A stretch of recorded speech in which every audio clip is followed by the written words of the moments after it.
with your number one host, Big Rob, aka Slam Man 100.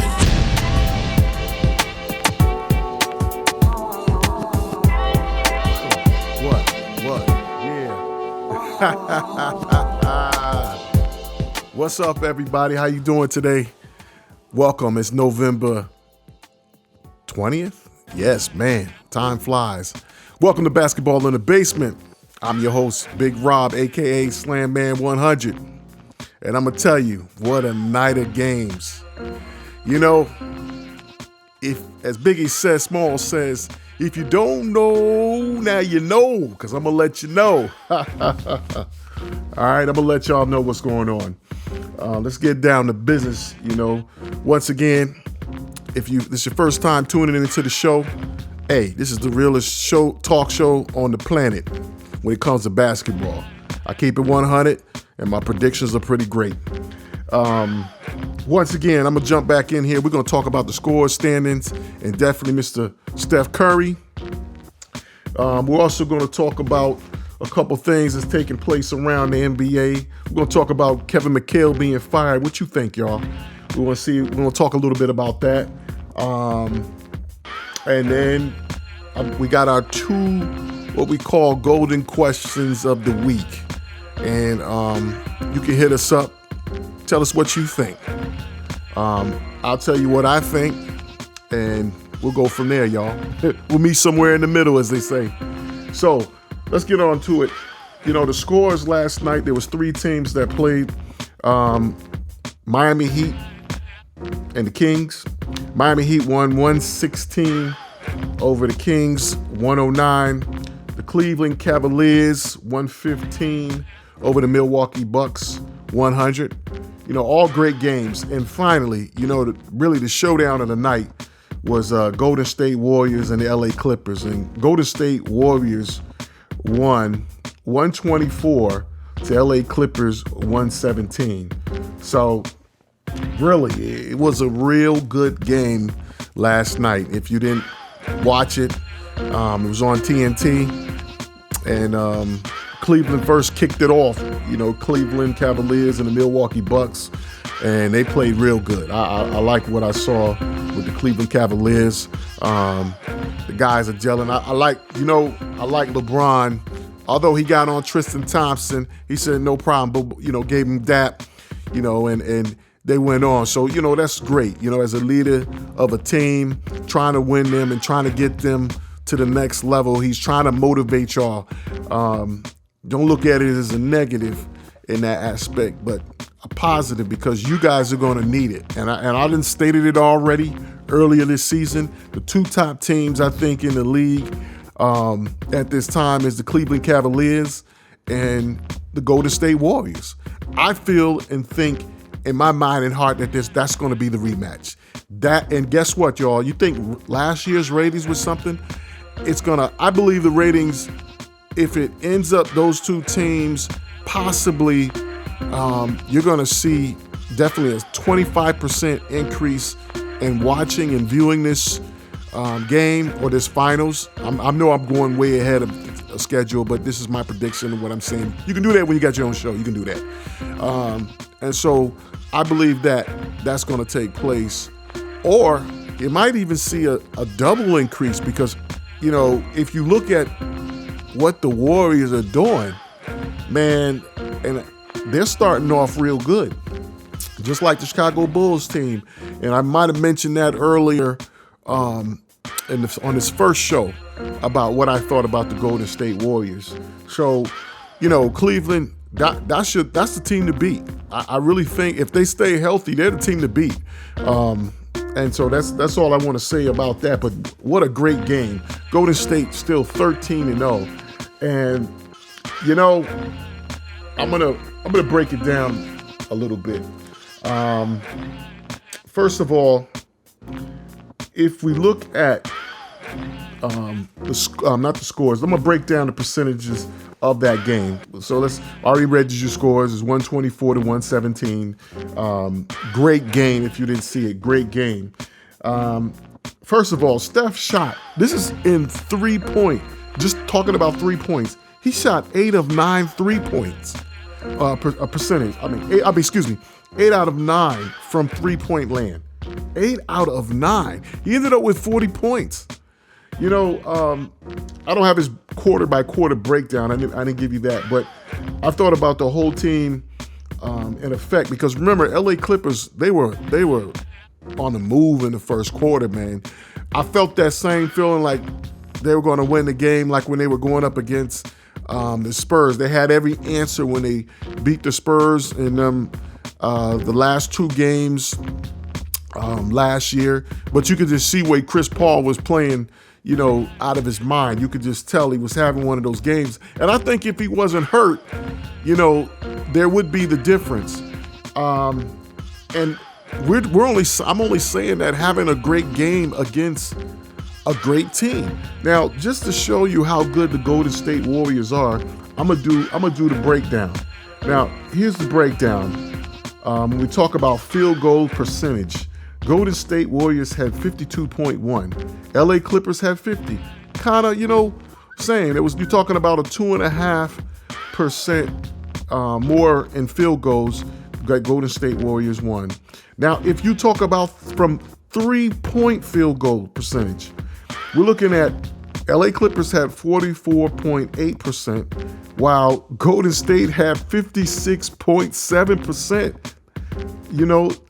Come on, that's almost 11.9% more. And then on the free throws, the field goal percentage, Golden State Warriors had 86.1%, while LA Clippers had 66.7% field goal. That's a 19.4 percentage more that the Golden State Warriors had. That is that's crazy, as they say. That's crazy. That's unbelievable. Unbelievable, I have to say. Now I'm gonna pull the breakdown. You got to check this breakdown out of the game. I'm gonna break that down real quick. Now, if you look at, let's get to the main ingredient. Here we go. If you look at total rebounds, Golden State Warriors had 44 rebounds to LA Clippers 35 rebounds. So Golden State gets 5 more rebounds, right? 5 more rebounds.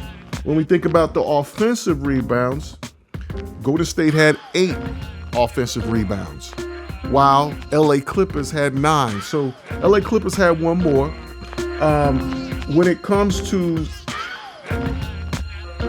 turnovers, Golden State had 19 turnovers. They had 9 more turnovers than LA Clippers, which had 10 turnovers. Now, so you figure that should put you in a good pocket to win the game. Then, if you look at fast break points, Golden State Warriors only had 13 out of fast break points, and so LA Clippers had 15. That's 2 more. So remember, that still leans into the favor of the LA Clippers on winning this game. They won over turn. They had let me see where I'm at. Yeah, they had more fast break points. Now, if we look at the biggest leads, Golden State had 9, but here, number 5, you think about LA Clippers, they had 23. So they had 14 more points in leading through this game, and mostly during the first quarter. First half is where they really led. And I thought they dominated most of the third quarters, a lot of the third quarter, and things started to turn around at the end of the third quarter. Now, finally, points in the paint. Once again, LA Clippers only had 28. No, excuse me. Golden State Warriors, they had only 28. Clippers had 38. They had 10 more points in the paint. Yo, when you look at that, you have to say LA Clippers wins the game. But once again, they shot well from 3-point land. Steph alone himself had 8 out of 9 3-pointers. So if you think about it, he ended up with 40 points. Wow. And the Golden State Warriors lost by only a few points. It's 120. LA Clippers only lost by a few points, 124 to 117. So a real tight game down the stretch in the fourth quarter. But I tell you, that's the similarities of that Bulls team and that Golden State Warriors team is that you got to beat them all the way to the end. And I tweeted out, if you check out my tweets on SlamMan100 on Twitter. If you check it, I said that the LA Clippers needed a 6-point lead, a 6-point lead, either getting a rebound or in possession of the ball with, 3 seconds on the clock, between 10 and 3 seconds. I don't know. You have to check out my quote. But between those, that's what I noticed. Now, so that showed that both teams, even though the Golden State Warriors didn't play as well as they have been playing, in essence, to maybe comparison with all around game, they still have enough arsenal to take you out. And also it shows that they don't make a lot of mental mistakes. There's a lot of mental mistakes that go on closer toward the end of the game. But I'm gonna tell you, Steph can take the win out of you. I done already gave him a new name. Nobody's taking this name from him. Steph, nobody's taking this name from you. I didn't give him a new name, and plus, I do have a new segment on the show called the Riley Curry part of the show. And with Riley Curry, because she made such a great impression during the finals, and I know what you're talking about, Steph. When you bring them up there, you don't know what they're gonna say, and my daughters are the same way. So I got a little part for them as well. The smallest ones, you just have to try to make it as comfortable as you can without them taking over the show. That's how they do. So we got a little segment for the young kids as well. That'll be maybe twice a month or once a month. I'm not sure. I haven't decided, but I'll let you know and keep you posted.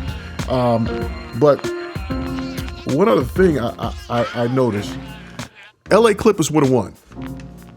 The problem is LA Clippers, there's 3 plays that cost them the game. Just 3 plays, because everything else, you go back, you're going to have mistakes within a game. You're going to play well. We know Chris Paul wasn't at 100%, but, man, he was playing in the zone. And there's clearly the whole team started off great. They were playing, they were in that little zone for a minute. Excuse me.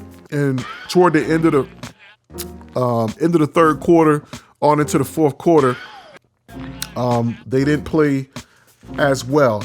But the 3 plays that lost it for them, I believe, was number 1, the 3 points by Draymond Green at the end of the third quarter. That was the first group of points, 3 points. Then we talk about another 3 points by Andre Iguodala, who was open. And finally, the inbound pass from Iguodala to, I believe it was Green. Don't quote me. That did it. That did it right there.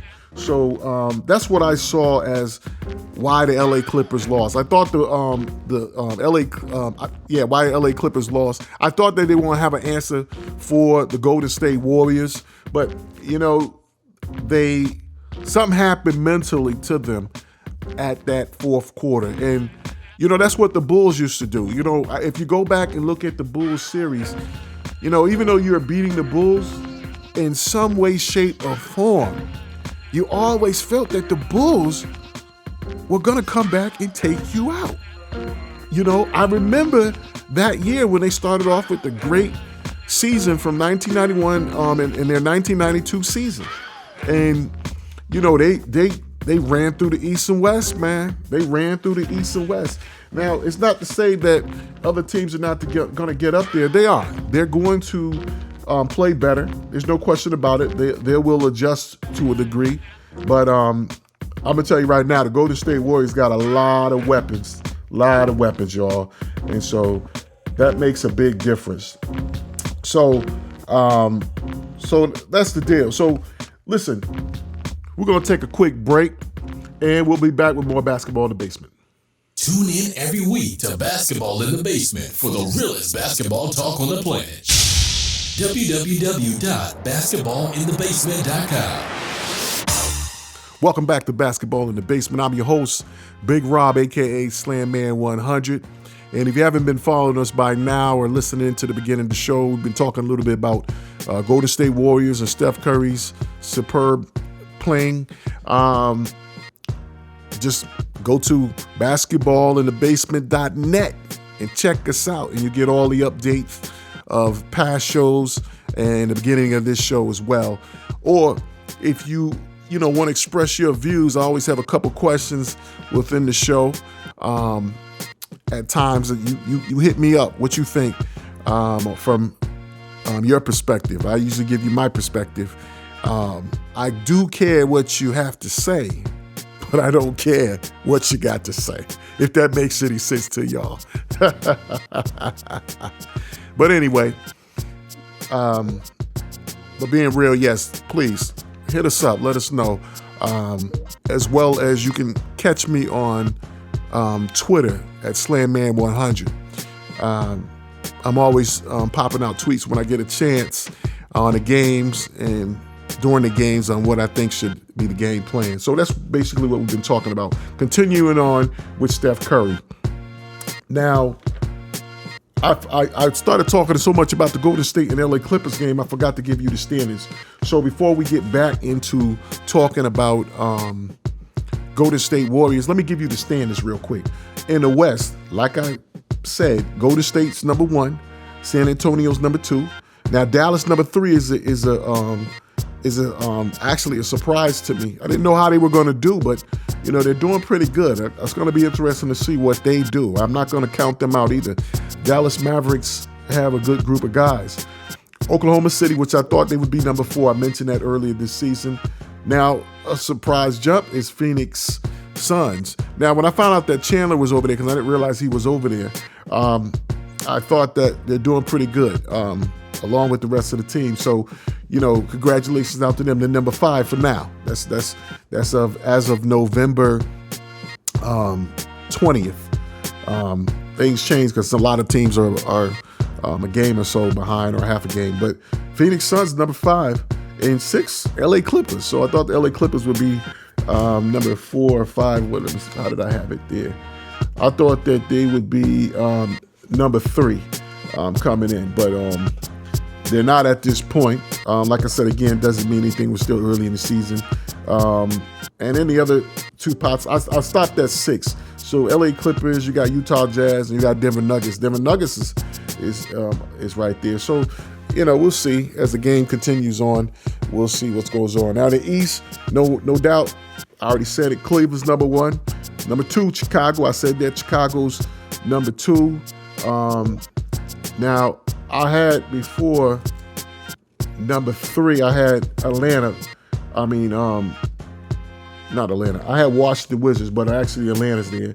Number 4, I did say Miami Heat at the beginning of the season would be number 4, but a surprise. Number 5 is Indiana Pacers, but I wasn't sure about how they would adjust to losing a big man. But they have some weapons on that team, so props out to Indiana. Paul George playing excellent, and Monte Ellis has been playing well. So the Pacers are going to be a good team. So I have to put them in the race. Number 6 is Washington, which, they're going to, I'm not too much worried. They'll be up and down. Number 7, Boston, like I said. Or let's keep it number 6. Number 6, you got Boston, you got Detroit as well. So they're right in that line of being up there. Boston Celtics, I already knew that they would play well. So I'm not surprised by Boston being at number 7. They play defense. I've been watching them. They're a young team. And so I'm just going to see what takes place with Boston. But Boston, their defense and their shooting They have a unique style. That's one thing about the Celtics. They lead by defense, and they always have decent shooters and 3 pointers on the table that will shoot the ball. So, Isaiah Thomas is definitely a great pick and added, like I said before, real good. And amongst the other guys, I'm not mentioning your names, but amongst y'all as well. Great playing so far. So once again, we got the standings out the way. But let's go back to Steph Curry. I'm going to tell you, guys, phenomenal. And I'm definitely going to talk about my man LeBron. So y'all ain't even got to worry about that. I'm just giving props right now to the West. Let's say that. I'm giving props to the West. And right now they have the best record, so I got to give it to the best. They are reigning champs, and I am talking about the MVP, ain't I? I am talking about Steph, so I got to give him props as well. LeBron James playing good. They're definitely starting off real good. So I'm just watching them. I'm formulating. I got something to say for them as well. So you ain't gotta worry about that. I'm gonna be talking about them every week. All right. Now let me see a couple things I want to break down. Once again, I'm gonna talk a little bit more about Steph, and we're gonna go on it. Now, Steph. Once again, MVP. I'm gonna call you Mr. MVP because the way you playing, man, there's no question about it. That's why you got the MVP last year. No question about it. Matter of fact, Steph, if you go to Twitter, if you go to SlamMan100 at Twitter, you'll see what I gave him the new name. No longer, there's the Slash Brothers. That was last year. And preferably I'm talking about Steph Curry. Mr. Steph Curry. And out of all real basketball fans, players, as well as coaches, I'm going to have to give you the honorary of a new name. And guess what, people? That new name, y'all ready? Is Mr. Butterhands. Yo, you got to give him that, man. Mr. Butterhands. Butterhands, man. Everything leaves his hand is going in. He's got, if you don't know, if you young, so we used to say, we used to talk about when somebody shoot a shot and make it, man, we say it's butter, man. Woo! Butter, rolling, butter. So basically, that's what I'm saying. Every shot is butter, man. It's in there, man. It's in there. So that's what I want to say. Call him Mr. Butterhands, man. The smooth hands. Somebody, come on, man. As I mentioned, man, give him some endorsement. Dawn. Where's Dawn Liquid, man? Y'all know y'all need some endorsements. And y'all good. That's a good soap. I'm telling you right now, Dawn is still one of the best soaps that you can buy with dish detergent. I buy a small one. We get a small one. And that stuff lasts a long time. That's all I got to say, man. Dawn. And Lando Lakes. Come on, man. You better call that man up and give him an endorsement. You understand what I'm saying? You got to give him a dust. That's Butterhands, man. Butterhands. Come on, man. Hit me up. Give me my 10%. That's all. Steph, all I want is 10%, man. Just give me 10% of that contract. We good. We good, man. So, yes, Mr. Butterhands definitely is what Steph Curry is considered right now. So that's all I want to say, Mr. Steph Curry, for Mr. Steph Curry. Now, I'm going to talk about my boy, LeBron James. I'm going to talk about him real quick. LeBron, Mr. James, I like the way you've been playing. In, out, three, making easier baskets, as I saw that game last night against the Milwaukee Bucks. That's the way you need to play throughout the season. You need to get easier baskets. Yo, LeBron, work a little more. Keep working on the three. Get better a little bit on the three. And I've watched you underneath that. I've watched where you worked on that post move. Ain't nothing else. I mean, look, I'm talking to LeBron. LeBron already know how to play, but I'm giving him more, criticism because he's the best. So, hey, I give myself criticism. So I got to give him criticism in that essence to what I see him really reigning as the king. He's already reigning as the king. There's no question about it. He's king of the East. There ain't no question about it. And by default, he's king of the league. But Steph Curry's right there. Steph Curry's the prince of the league. Hold on. I mean the new fresh prince of the league. So that's what I'm going to say there. But LeBron, man, I like the way you're distributing, how you're getting the guys in there. You're passing, definitely. Cunningham, hey, I don't want to cut you out. You're going to be great, man. Y'all going to need Cunningham. But for somewhere deep down, I know y'all may say, Jefferson, man. What do you mean? And, I quoted, I tweeted it out. And you're probably wondering, why did I say he was going to play an impact? I don't know. It's just a gut feeling I have. Somewhere he's going to make a big play. Jefferson. He's going to make a great play. I can't think of his first name, Jefferson, right now. It's mind block, but you know who you are. I know who you are. I keep getting Al Jefferson in my head, but that's right, Richard Jefferson. You're going to play a pinnacle part, man. There's somewhere you're going to play a pinnacle part. Now, that's not amongst Kyrie Irving coming back, Ahmad Shepard. I'm not talking about them. They're going to come back. I'm not talking the rest of the team. I'm giving you all props. Y'all coming back, you're going to play good. But I'm just saying pinnacle pieces that I think are going to do something in this round. So that's all I want to say about my man, Mr. King James. You know what I'm saying? LeBron James and the Cavs. So keep going on, LeBron, man. You're taking it to the top.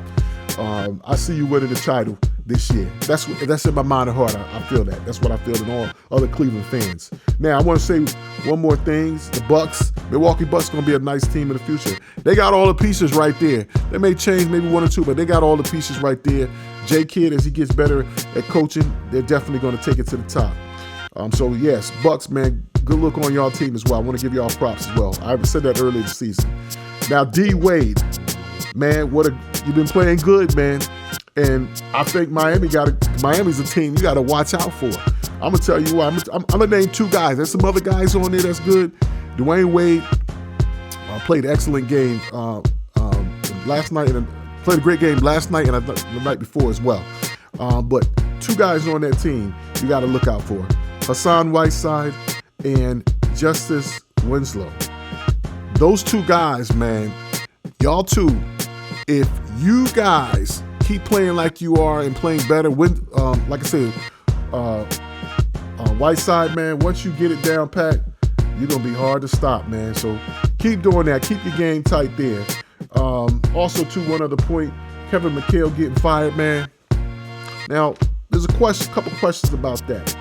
Number one and number two, talking about the leaders. I'm going to talk about the leaders of the Rockets next week, but for a minute, Kevin McHale being fired, should he have been fired?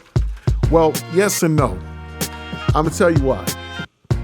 Number one, actually, you know what? I'm going to save that for next week. But I might do something real special maybe tomorrow and send that to you. But we're out. And you know what? I got two questions. How would you play the Golden State Warriors to win? Let me know. And what teams in the NBA can beat them? Hit us up on Twitter, SlamMan100, or basketballinthebasement.net. And baby, we out, y'all. Good night, y'all.